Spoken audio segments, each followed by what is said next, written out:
The land of Israel is located between the east and the west. This fact has not only geographic and political significance, but in my opinion, primarily spiritual significance. Judaism includes within it elements that parallel those found in the east, and Judaism includes within it elements that parallel those found in the west. What I find unique in Judaism is the ways in which these elements are forged together. There is a famous book, India, by Azriel Carlebach, in which Carlebach concludes with an anecdote of a meeting between him and the then Prime Minister of India, Nehru. Carlebach and Nehru are talking together about India's problems, and suddenly Carlebach bursts out and says, "So the question is, what to do?" Nehru stares at him and says, "I could see you're a Westerner. In India, we would not ask what to do, but what to be." And in that phrase, Nehru captured a fundamental difference between two civilizations. When you face life, is the basic impulse the question of doing, or is the basic impulse that of being? The West focuses on doing, the East on being. Now these two concepts, doing and being, sound deceivingly simple. In fact, they're quite complicated, and in the course of our lectures, we'll try to elaborate the meaning of each of these concepts.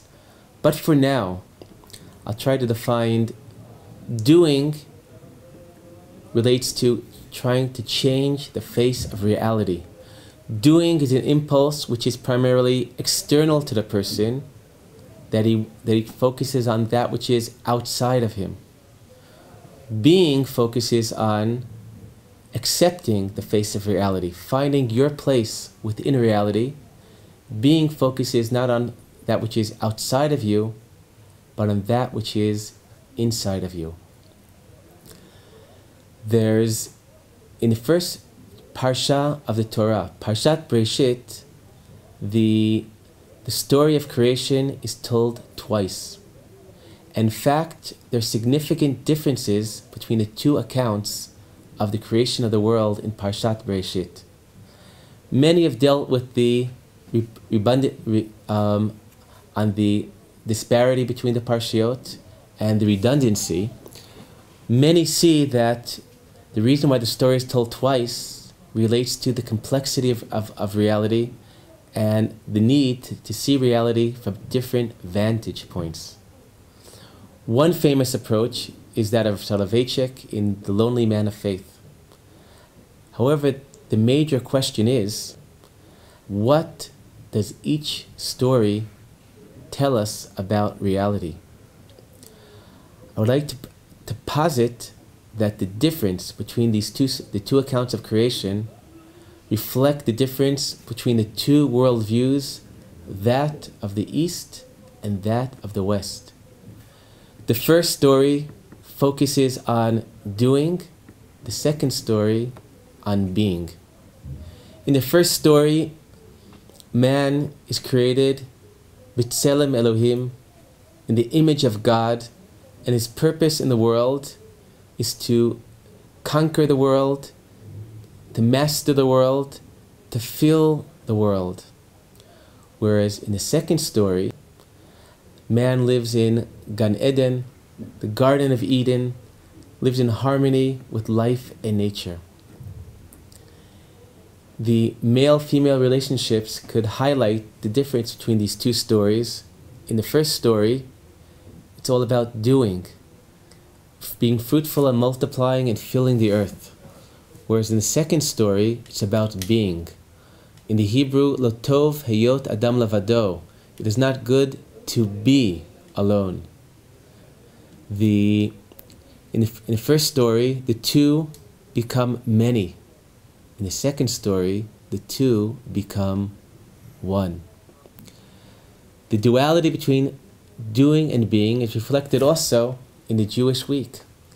6 days a week we're involved with doing. The seventh day, Shabbat, with the being.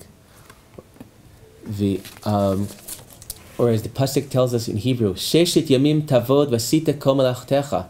6 days of doing all your work. V'yom hashvi Shabbat l'Hashem Elokecha lo taseh kol melacha.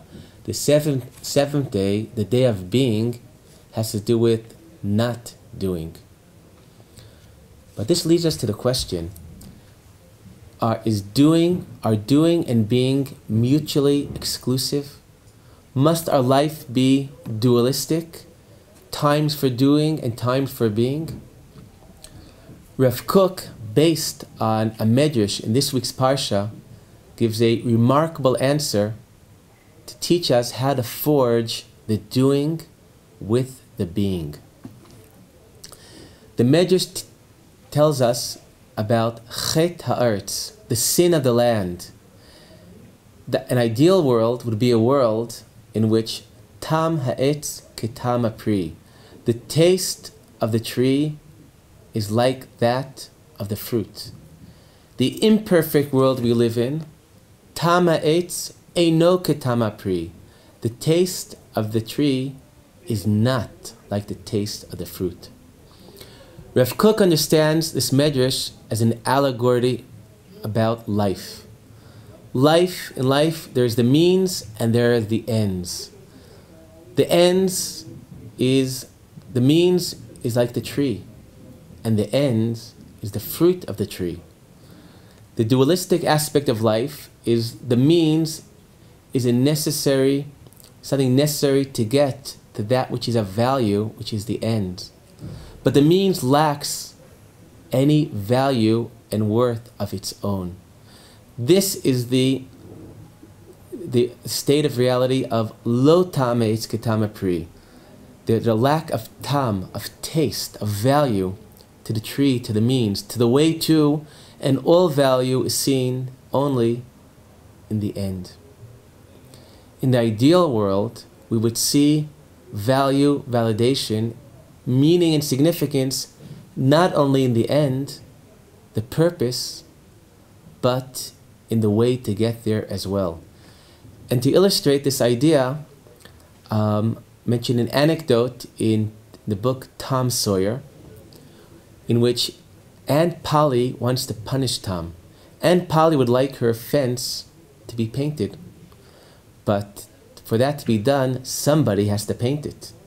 And everybody knows that having a white fence is good, but have to go and paint it, especially on a day off, is clearly a necessary evil. So as a result, the punishment to Tom is he's the one who's going to have to paint that fence white. But Tom realizes the secret of life. Tam ha'etz ketam ha'pri. Maybe that's why it's called Tam. Tam ha'etz ketam ha'pri. He realizes that the way to, the means, is a value just like the end. And therefore, with great gusto, he starts painting the fence. Tom's friends begin to jeer at him that he has to spend his day off painting a fence. But he looks at them with surprise. He goes, this is what I want to be doing. It's wonderful to paint a fence. And he's so convincing that ultimately his friends give up on their treasures for the opportunity to have the privilege of also painting the fence. So the means is no less significant than the end. And I think this idea of Rav Kook could explain and give new significance to both the sin and the punishment of the original sin of eating from the Eitz Hadat Tov Hara, the tree of knowledge, good and evil. Man's punishment was Bezeat apecha tochel lechem. With the sweat of your brow, you will eat your bread. To be able to eat, you'll have to go through great labor to ultimately get the food. Now, I remember after the disengagement from Gaza, that the entire village of Kfar Darom, after being forcibly evicted from their homes, were taken to live in a hotel in Beersheba. In Gaza, they were primarily farmers. But in this hotel, they were given 3 sumptuous meals a day. The rooms, they had maid service. On the surface, you would think that they've gone from a state of the curse of Bezeat Apecha Tochalechem, eating through the sweat of their brow, to the blessed state of not needing to work at all to receive their bread. In fact, the name of that hotel in Beersheba was the Paradise Hotel. So why were people so upset? Because apparently for them, the spice of life was given to them by their sweat, by their work. In fact, Rabbi Nachman of Breslov says that the word zayah, sweat, spells out in Hebrew the phrase Zeh hayom asa Hashem. This is the day that God has made. And the continuation of the pasuk is Nagila v'nismecha bo. Let us be filled with joy. The joy of life, the taste of life is given by sweating in confronting life, and ultimately through that taking out the blessings, eating the fruit of your labor. Okay, so is sweating, is this a blessing or a curse? I think the answer is, in one word, depends on one thing: your consciousness.